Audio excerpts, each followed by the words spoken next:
जाए। केवल इतना जा करके कह दो, क्या गुरुदेव ने बुलाया है? जैसे ही कहोगे चल देगा भरत। अब तो महाराज घोड़े पर आरूढ़ होकर के सेवक लोग गए और श्री भरत भैया को जाकर के सूचना दी। इधर भरत भैया बहुत परेशान, उल्टे सीधे स्वप्न देख रहे हैं, असगुन हो रहा है, बड़ा चिंतित हो रहे हैं भरत भैया। भरत भैया ने भगवान शिव का अभिषेक किया, रुद्राभिषेक किया, अभी पूजन करके उठे थे, इतनी देर में क्या हो गया? इतनी देर में सेवक आए, सूचना दे दी, भरत भैया गुरुदेव ने आदेश दिया है, शीघ्र चलिए। भरत भैया ने कहा क्या हुआ? पता नहीं, गुरुजी ने बुलाया है। अच्छा, तुरंत रथ पर आरूढ़ हुए, चल दिए। जैसे ही अयोध्या में आए तो हंसती खेलती अयोध्या को छोड़ करके गए थे, सजी संवरी अयोध्या को छोड़ करके गए थे। महाराज सुंदर विभिन्न प्रकार के मंडप माणिक्य से युक्त, विभिन्न प्रकार के दिव्य ध्वजा से युक्त, सरयू के दिव्य पावन घाट को, प्रसन्नता को, आनंद को अयोध्या में बसा करके भरत जी गए थे। आज लौट रहे हैं तो अयोध्या विह्वल है, दुखी है, मलिन है, उदास है, हताश है, निराश है। देखा, सोचने लगे ये क्या हो गया अयोध्या में। और महाराज जैसे ही भरत जी महाराज आगे बढ़े तो भवन के द्वार पर कैकेयी खड़ी हुई थी। कैकेयी ने धीरे से भरत जी को बुलाया, भरत जी ने मां के चरण छुए, कैकेयी ने सारी बात बताई और धीरे से कैकेयी ने जैसे ही कहा मैंने सारी बात बना ली है, बस एक काम गड़बड़ हो गया है। भरत जी ने कहा क्या बना ली है, क्या गड़बड़ हो गया है? भरत, तुम्हारे पिता अभी संसार में नहीं है। भरत जी के ऊपर वज्राघात हो गया। क्या कह रही हो मां? ये गड़बड़ हुआ है? हाँ, ये गड़बड़ नहीं, ये बुरा नहीं, ये बहुत बुरा हुआ। पिताजी कहाँ हैं? कैकेयी ने भरत जी से कहा रुको, एक बात और जो मैंने बनाई। क्या बनाई? बनाई ये कि मंत्रा के सहयोग से कुछ ऐसी रीति चली, कुछ ऐसे कुचक्र लगाया कि राम वन को चले गए। 14 वर्ष के लिए राम लक्ष्मण सीता तीनों वन में हैं। बस दशरथ जी तुम्हारे पिताजी जैसे ही सुना, भरत जी भूमि पर गिर गए। मुख तो ऊपर किया लेकिन माता के मुख को नहीं देखा। संकल्प कर लिया कि आज से मेरे मुख से कभी कैकेयी के लिए मां शब्द नहीं निकलेगा।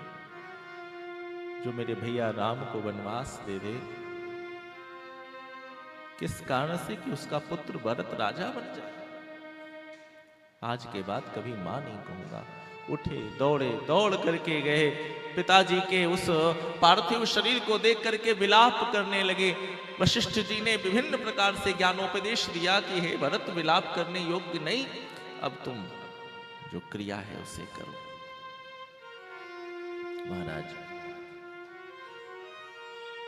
पिताजी के लिए, दशरथ के लिए एक दिव्य यात्रा, एक ऐसी यात्रा जो पार्थिव शरीर की होती है, लेकिन जीव के सारे सत्कर्म, जीव के सारे दुष्कर्म सब उसके साथ चलते हैं दृश्य भाव से।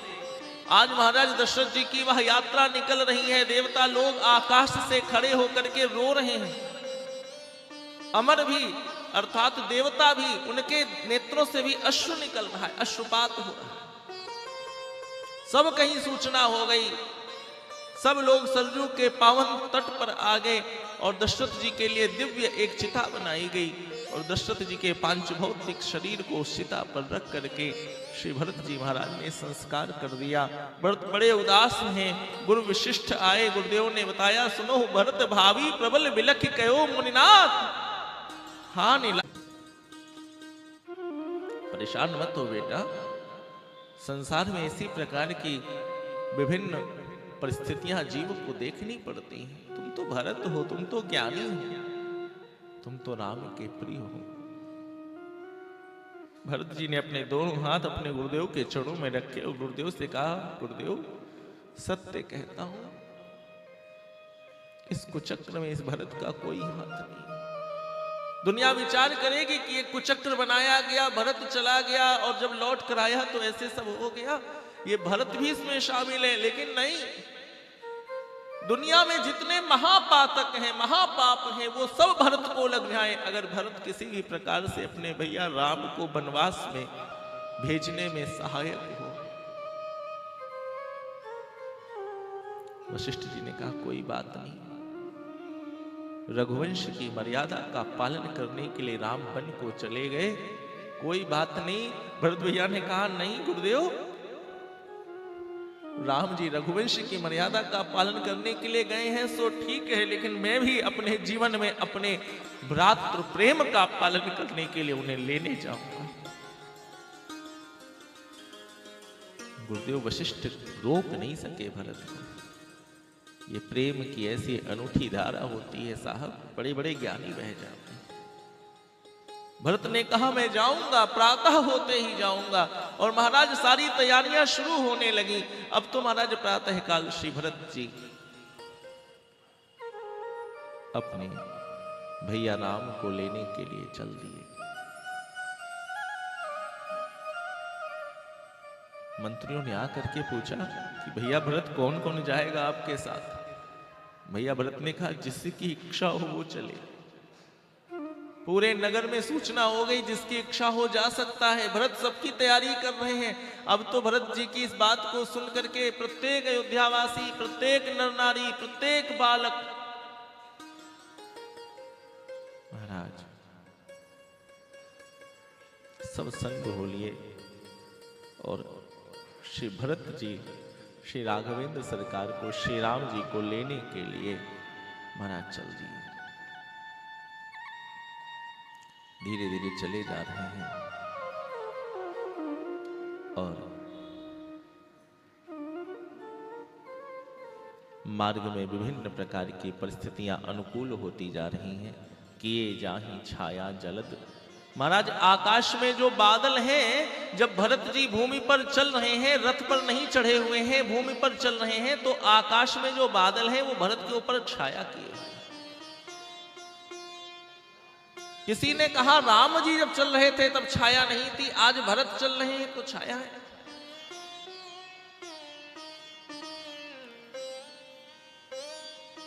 तो महाराज भगवान शिव ने कहा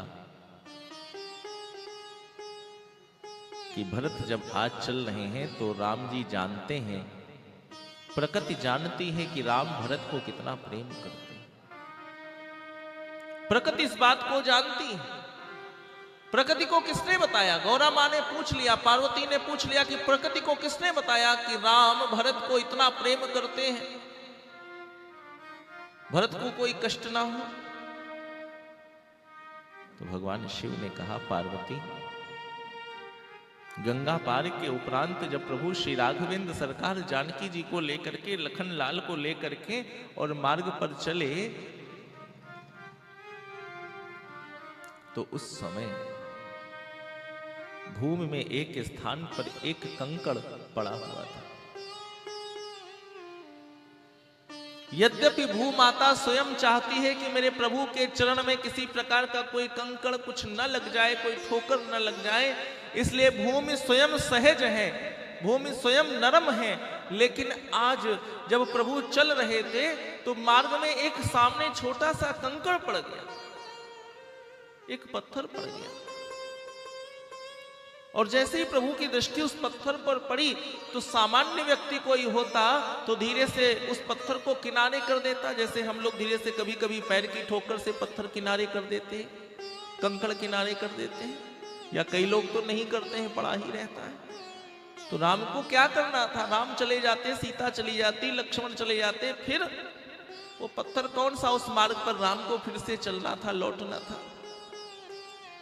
लेकिन राम ने धीरे से झुक करके उस पत्थर को किनारे किया, और जब किनारे किया तो भूदेवी अर्थात पृथ्वी मैया बिल्कुल हिल गई। पृथ्वी मैया ने कहा प्रभु प्रभु मेरी त्रुटि हो गई, मुझसे बड़ा अपराध हो गया, मैंने अज्ञानतावश आपके मार्ग में एक पत्थर डाल दिया, ये मेरी त्रुटि है। प्रभु ने कहा नहीं भूदेवी, आपसे कोई त्रुटि नहीं है, ये तो आपके अंग हैं, आपके साथ नहीं।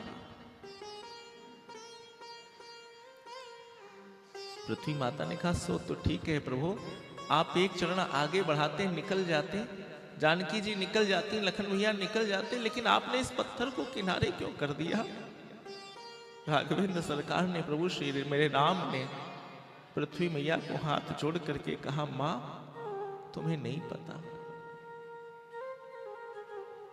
मैं निकल जाऊंगा, जानकी भी निकल जाएगी, मेरे पीछे चलने वाले लक्ष्मण भी निकल जाएगा, लेकिन मुझे पता है कि अभी कुछ दिन बाद पीछे से भाव बेबल होकर के मेरा भरत दौड़ता हुआ नंगे पर इस मार्ग पर आएगा, और जब भरत आएगा तो वो इतना भाव बेबल होगा कि उसे ये नहीं पता होगा कि मुझे पैर कहां रखने। मेरे पीछे चलने वाली जानकी को पता है कि उसे चरण कहां रखने हैं, मेरे पीछे चलने वाले लक्ष्मण को पता है कि उसे चरण कहां रखने हैं, उनके अंदर मेरे प्रति जो भाव है वो दूसरा है, वो सहज होकर के, वो संभल करके चल रहे हैं। क्यों? क्योंकि लक्ष्मण और जानकी जहां पर प्रभु चरण रखते हैं वहां पर नहीं रखते, प्रभु के जहां पर चरण पड़े हैं वहां पर हम अपने चरण रखें, नहीं नहीं, वो तो माथा रखने योग्य भूमि है, इसलिए वहां पर हम चरण नहीं रखेंगे। ये तो भाव है लक्ष्मण का, ये तो भाव है सीता का, लेकिन भरत तो इतना भाव विह्वल होगा कि वो भाग रहा होगा, वो तड़प रहा होगा उस कस्तूरी मृग की तरह जो बिल्कुल अपनी उस कस्तूरी की खोज में होगा, वो इतने भावयुक्त होगा, इसलिए वो कहां अपने पैर रख दे उसे पता नहीं। तो मुझे तो पता है कि मेरे भरत आएगा तो मैं उसके चरण में एक पत्थर न लगे, इसलिए वो पत्थर दूर कर। तो प्रकृति को पता है कि राम जी की जो सेवा हुई है उसमें कोई बड़ी बात नहीं है, उससे ज्यादा भरत की सेवा करनी है। क्यों? क्योंकि भरत राम का प्रिय है, भरत राम के प्रिय कि जाहि छाया जलद। महाराज जो बादल हैं वो आज आए हैं भरत जी के ऊपर छाया कर रहे हैं, और कैसे बादल हैं? सूखे बादल हैं क्या? नहीं नहीं, सूखे बादल होंगे तो गर्मी नहीं शांत होगी, इसलिए जलद अपने साथ में जल लेकर के आए, इसलिए जलद शब्द को कहा गया। जो जल से परिपूर्ण है ऐसे बादल जब वो आकाश में होंगे तो सूर्य जब उनके ऊपर चमकेगा तो सूर्य का जो ताप है वो नीचे उतर कर नहीं आ पाएगा। भरत को संताप ने घेर रखा है, प्रभु के प्रेम में ने घेर रखा है, भरत संताप युक्त है, इसीलिए प्रकृति का जो ताप है वो भरत पर न लगे, भरत को न प्राप्त हो, इसीलिए किए जा छाया जलद।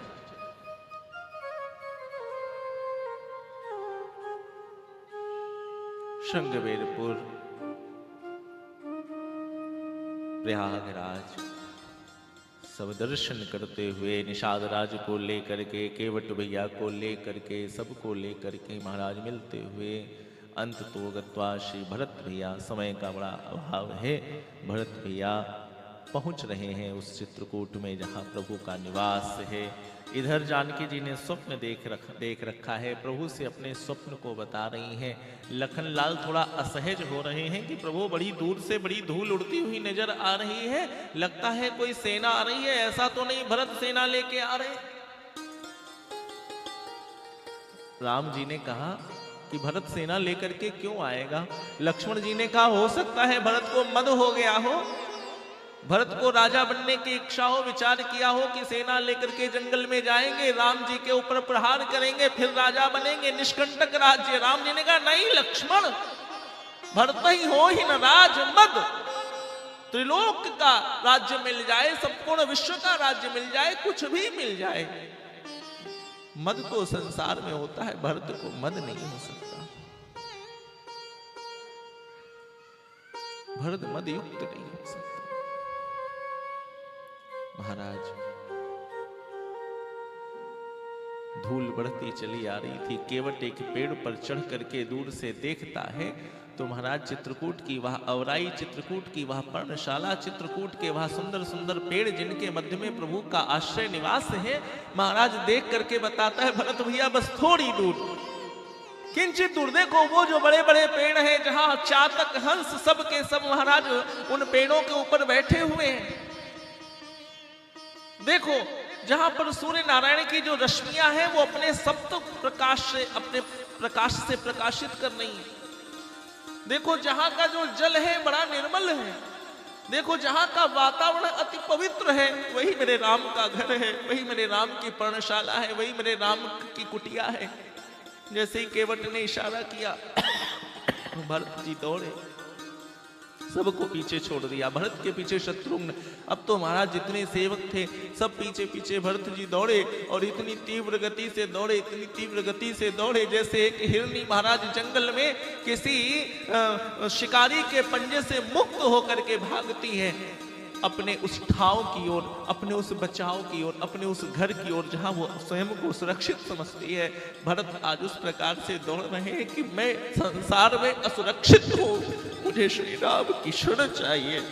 और भरत जी दौड़ते दौड़ते प्रभु श्री राघवेंद्र सरकार के उस दिव्य पर्णकुटी में आ गए। सामने प्रभु खड़े थे, भरत जी जैसे डंडा छूट करके गिर पड़ता है हाथ से, उस प्रकार से दंडवत गिर गए। जैसे ही गिरे राम जी दौड़ करके भरत को हृदय से लगा लिए। कुछ पूछे इससे पहले श्री राघवेंद्र सरकार ने भरत की दोनों भुजाएं पकड़ ली, हृदय से लगा करके प्रभु रोने लगे। श्री भरत भैया रोने लगे, दोनों का मिलन हो गया, भक्त और भगवान का मिलन हो गया। बोले श्री रामचंद्र भगवान की जय, भक्त और भगवान की जय हो, श्री भरत भैया की जय हो। शत्रुघ्न जी आकर के चरणों में मिल गए। लखन लाल ने भरत भैया के चरण छुए, शत्रुघ्न जी ने लक्ष्मण जी के भी चरण छुए, माता के चरण छुए। अब तो महाराज सब सन्मुख आने लगे, और इतनी देर में पीछे से वह 3 पालकियां महाराज पीछे से आई, पालकी रुकी, प्रभु आगे बढ़े, और पालकी के अंदर से जब आज तीनों माताएं के कौशल्या, कैकेयी, सुमित्रा उतरी, राम जी ने जैसे ही देखा तीनों को, अरे सौभाग्य कहाँ है? अब वो सौभाग्य नहीं, राघवेंद्र सरकार कांप गए। भरत भैया ने प्रभु के चरण पकड़ लिए। प्रभु आपके अयोध्या के त्याग करने के कारण आज अयोध्या की ये दुर्गति हो गई। श्री दशरथ जी महाराज अब संसार में नहीं।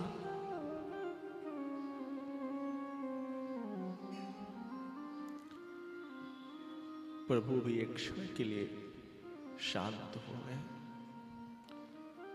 पूरा का पूरा समाज मौन हो गया, किसी ने कुछ कहा नहीं। अब तो प्रभु अपनी कुटिया का त्याग करके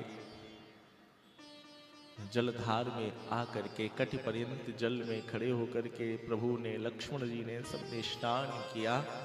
और आज श्री राघवेंद्र सरकार ने प्रथम बार अपने पूज्य पिता श्री दशरथ जी के लिए तिलांजलि प्रदान की।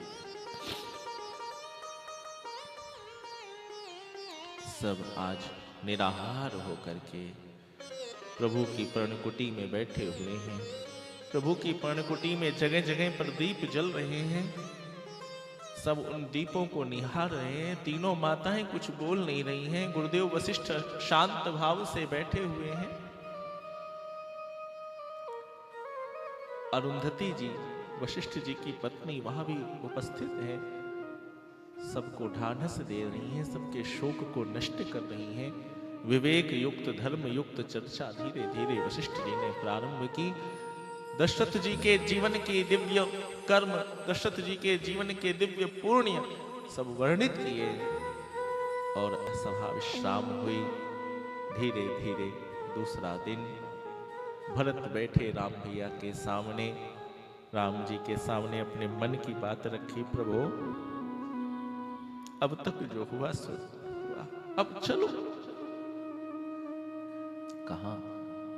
अयोध्या।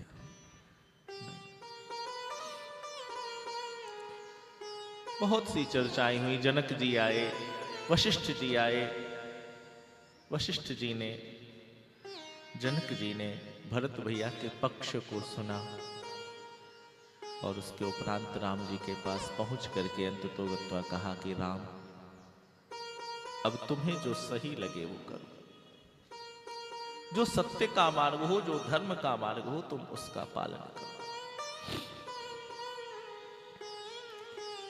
राम जी ने भरत भैया से कहा, भरत तुम मुझे प्रेम करते हो? भरत ने कहा, बिल्कुल प्रेम करता हूं भैया, मैं कह रहा हूं तुम अयोध्या चले जाओ, मैं वन को जाता हूं।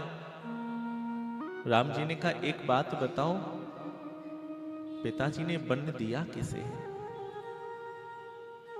पिता के विरुद्ध कार्य करना क्या धर्म है? राम को वनवास मिला है, भरत को नहीं मिला है। भरत को तो राज्य मिला है। तुम राज्य करो बेटा, मैं वन को जाता हूं। भरत भैया ने कहा कि प्रभु मैं आपको प्रेम करता हूं, क्या मेरे प्रेम का यही मोल है? राम जी ने कहा, भरत जब प्रेम करते हो तो मोल क्यों लगाते हो? अनमोल हो जाओ ना, क्यों मोल लगा रहे हो अपने प्रेम का? प्रेम के बदले में क्या चाहिए? उसकी वैल्यू, उसके मूल्य अनमोल प्रेम है। प्रेम का कोई मोल नहीं होता। भरत बहुत समझाया और फिर भरत भैया जान गए कि धर्म क्या है। भरत भैया जान गए कि प्रभु की इच्छा क्या है। सेवक का, स्वामी की इच्छा का पालन करना। मैं स्वतः अपनी इच्छा प्रभु पर थोप रहा हूं, मेरे कहने से प्रभु चले? अरे नहीं, प्रभु मुझे आदेश देंगे मुझे क्या करना है। 5 दिन की इस वार्ता में अंत तो गत्वा महाराज भरत जी ने स्वयं को प्रभु के सामने शरणागत कर दिया कि प्रभु आप जो आज्ञा करो वो मैं करूं। राम जी ने कहा, भरत मेरी तो यही आज्ञा है कि तुम अयोध्या चले जाओ। भरत भैया ने कहा, तो फिर मुझे आश्रय क्या मिलेगा? मैं किस आश्रय से अयोध्या में रहूंगा? कोई तो आश्रय हो, कोई तो मोहर हो, कोई तो ऐसा स्थान हो जहां मैं आपको अपने साथ पाऊं।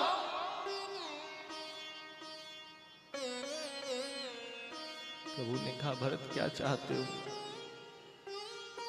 भरत जी प्रभु के चरणों में लेट गए, अपने हाथ से प्रभु के नख को, चरण के नख को पकड़ लिया, अंगुष्ठ को पकड़ लिया। राम जी ने कहा, क्या तुम्हें पद चाहिए? भरत भैया ने कहा, नहीं मुझे पद नहीं चाहिए, मुझे आपकी पावरी चाहिए। आपके चरणों की जो सेवा करती है, जो आपके चरणों की रक्षा करती है, वह पादुका मुझे चाहिए। मैं उसका दास बनकर के रहना चाहता हूं। मैं आपके चरणों का दास बनने योग्य नहीं हूं, मैं आपकी चरण पादुका का दास बनकर के रहना चाहता हूं, मैं उस योग्य हूं। अब तो प्रभु अश्रुपूरित भाव से देखते हुए भरत को अपने दोनों चरणों में पहनी हुई पादुका प्रभु ने धीरे से अपने पैर, अपने चरण उस पादुका से निकाल लिए और भरत भैया ने धीरे से वह चरण पादुका उठाई, अपने मस्तक पर रखकर सब के सब खड़े हो गए। सबने भरत का जय घोष कर दिया, सबने भरत की भक्ति को प्रणाम किया और महाराज सब अयोध्या की ओर प्रभु को बारंबार प्रणाम करते हुए चले जा रहे हैं। प्रभु की छवि को समेटे हुए, प्रभु के प्रेम को समेटे हुए आज सीता मैया ने तीनों माताओं को, गुरुदेव को, गुरुमाता को, सबको प्रणाम किया। लखन भैया ने सबको प्रणाम किया। पूज्य पिताश्री को बारंबार प्रणाम करते हुए, मानसिक भाव से सबको विदा करते हुए भरत भैया आज सबको लेकर के फिर से अपने अयोध्या की ओर आ रहे। तुलसी बाबा ने भरत भैया को प्रणाम करते हुए कुछ पंक्तियां लिखी। आइए हम आप भी उन पंक्तियों का आश्रय लें। सिया राम प्रेम पीयूष पूरन होत जनमुना भरत को। सिया राम प्रेम पीयूष पूरन होत जनमुना भरत को। मुनि मन अगम जम